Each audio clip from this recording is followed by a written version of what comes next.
Hi guys, it's Lisa and welcome back to another video. Today we're gonna do my December wrap-up. This month I read 8 books, so I'm very happy. 5 of them were adult fantasy and 3 young adult. I will start this wrap-up with the books that were the best for me, so 5 stars, and then I'll go to my list favorites. And also, in order to make this reviews a little bit more unbiased and hopefully a little bit more fun, I will go to Goodreads. I will find some reviews that have the opposite star that I did. So if I have a 5-star, then I'll go check a 1-star review. For each of the books, I'll go for the setting, if it is a character or a plot-driven book, and also what are the main tropes that had, as well as my overall feelings of it. And the first one is Foundryside, a 5 stars book that I loved. This is the first in a series. It's an adult fantasy trilogy. It's unconcluded. The setting is kind of a medieval kind of vibe, and we'll have this magic that allows people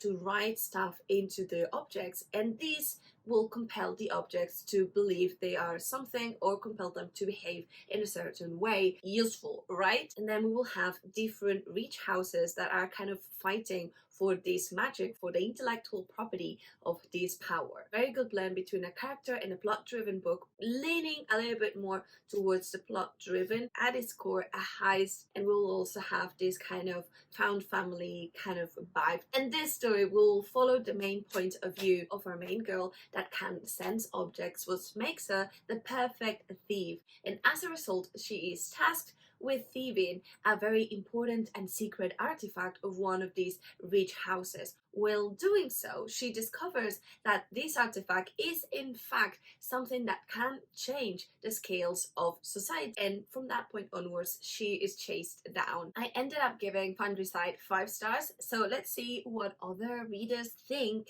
on the opposite side. A 1 star, which is honestly the biggest hindrance to this book, has to be the writing. This is not good. It might pass well for a middle grade or even a young adult reader, but adult, I mean, I do read young adult. It was repetitive, boring, and juvenile. There's no complexity to it all, no diversity to the style. Fair enough. I do think that although Foundryside is adult fantasy, it can lean a little bit more young. Then we have Bitter Twins, which is the second book in the Winnowing Flame series, and for these I also granted 5 stars. I think it was a fantastic book. The setting remains to be in this kind of medieval forest kind of environment, in which we will be following 3 main points of view, as well as in the first book. Continues to be a little bit more on the character driven side, and the plot was very interesting, but the pacing is a little bit slow. In terms of the tropes, I think it's a very hard one here. We will have this found family kind of vibe for sure, and this story mainly talks about a world where every now and then some wars happen, and the thing is that no one remembers what these wars are about, nor why we are fighting them or who are the enemies. The only thing that the characters know are that there are remainings in the land, the aftermath of these wars, and they need to investigate what's happening because of course a new war might be coming. Book 1 I liked, but book 2, it really made it for me. I'm not going to be reading any opposite review to this because it's the second book and I already think that it's super easy to get into spoilers there, so I'll skip it here. Continuing with adult fantasy, this time a standalone, I really enjoyed Elantris, the first book by Brandon Sanderson. This is a different book. In terms of the setting, we will have this kind of medieval kind of setting, and it seems that in this land there is a sickness that can suddenly happen to you, and if you get this sickness you will get exiled to the city called Elantris, and no one really knows why the sickness come, and no one really cares about the people that get this sickness. We will follow 3 points of view throughout this story. The first one is of the prince who gets the sickness and gets exiled to Elantris. The second one is of Serene, who is the betrothed of the prince. She needs to figure out what to do now, how to move in that society and such, because it seems that a war might be emerging. And the third point is of this priest of the swords who has come to this land in order to convert the people to their religion, because otherwise in 3 months period they will all be killed as a result of a religious war. So this book was highly religious and political. It was very character driven. The pacing was a little bit slow. The trope is a chosen one. I gave Elantris 4 stars, and let's see a 2-star review. I never finished this. I'm just pretending I did, because I disliked it so much that the painful hours I wasted on it merits me another read book in my Goodreads challenge. I mean, it was slow. Okay, continuing with another one, we have For the Wolf, the first in the series, and it's a release of this year. In terms of setting, we'll have this forest that is forever in twilight. This is a Beauty and the Beast retelling. It's more plot driven, and in terms of tropes, it leans more towards the chosen ones, enemies to lovers. It has a little bit of a slow burn, and this story talks about a wolf that acts as a warden in the forest, preventing something very devious arising from it. But it seems that in order to keep the wolf happy, every now and then the second daughters of the throne must be delivered and sacrificed to this wolf. So we will start this story with the second daughter of the throne, as she is delivered in fact to this wolf, but then we will see how things are not as it seems, and you know, she will find love. I ended up giving it 4 stars. Let's see a 2 stars review for this. The absolute only thing you need to know here is that the protagonist of this Little Red Riding Hood retelling, who wears a red cloak and red lipstick, gets by red because it is short of her name, Redaris. I will never get over this in my fucking life. In my life.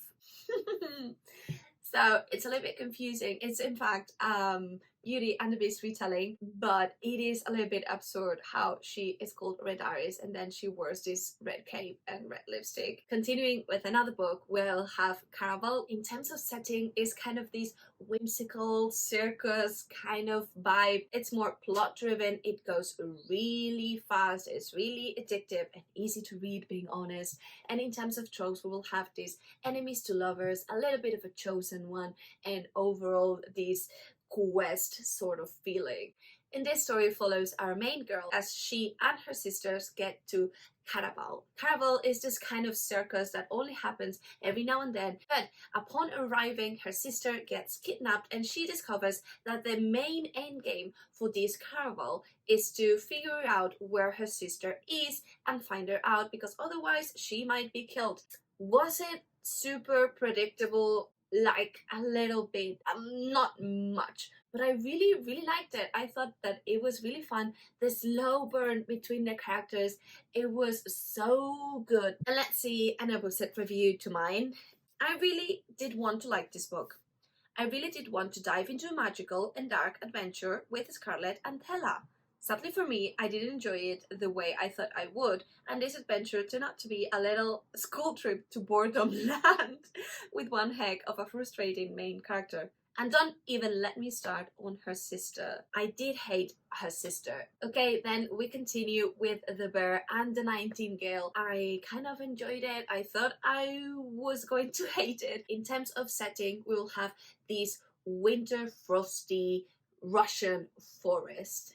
It has a little bit of a character-driven story, and we will see the perspective of the different members of the family, which I think was an interesting twist, although it took me a little bit to get there. In terms of tropes, we will have the chosen one, but we all also have, ooh, this is the bad guy, but I think it might be the good one also. The story follows this girl that lives in this kind of forest, and in this forest, it seems that she can see the different creatures of the forest, but she is kind of the only one, and it seems that people is moving away from these creatures and these kind of gods, and it seems that as these forest creatures are getting weaker, more powerful and evil ones are arising. It was surprisingly religious, and I'm not sure how I feel about it completely, but overall I thought that story was really interesting as it had a lot of Russian folklore. And now let's see another review. I was excited about this one in the beginning because it was exactly as described to me by friends, a delightful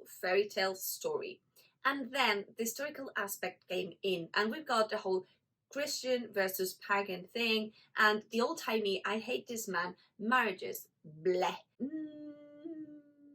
Yes, this is accurate. Then we have another release of this year, which is Six Crimson Cranes. In terms of the setting, we will have this Asian, a very beautiful setting. We'll follow this main girl through a quest, and the book is 100% more plot driven, although it's a little bit also of a chosen one story, and we will follow this main girl that gets cursed by her stepmom, and this curse turns her brothers into cranes, and she needs to remain silent because for each word that she speaks, each of her brothers will die. The setting was really beautiful, and this is what make, in my opinion, a 4, but overall I think that it's a little bit hyped. I don't think that as much happened, and for my taste it leaned a little bit more young.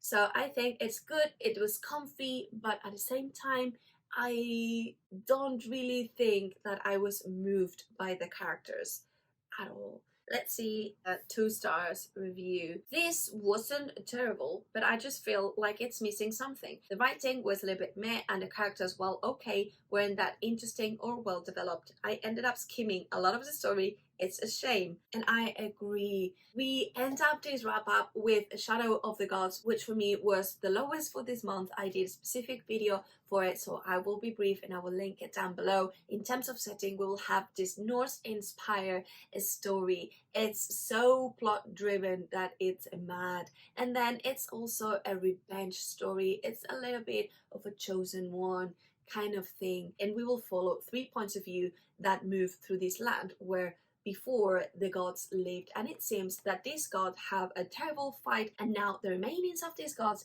grant power to the people able to hold these remainings. And now let's see a 5-star reviews just to compensate my 3.5 stars. Look at the cover. I implore you, the greatest book I have ever read, not even slightly biased.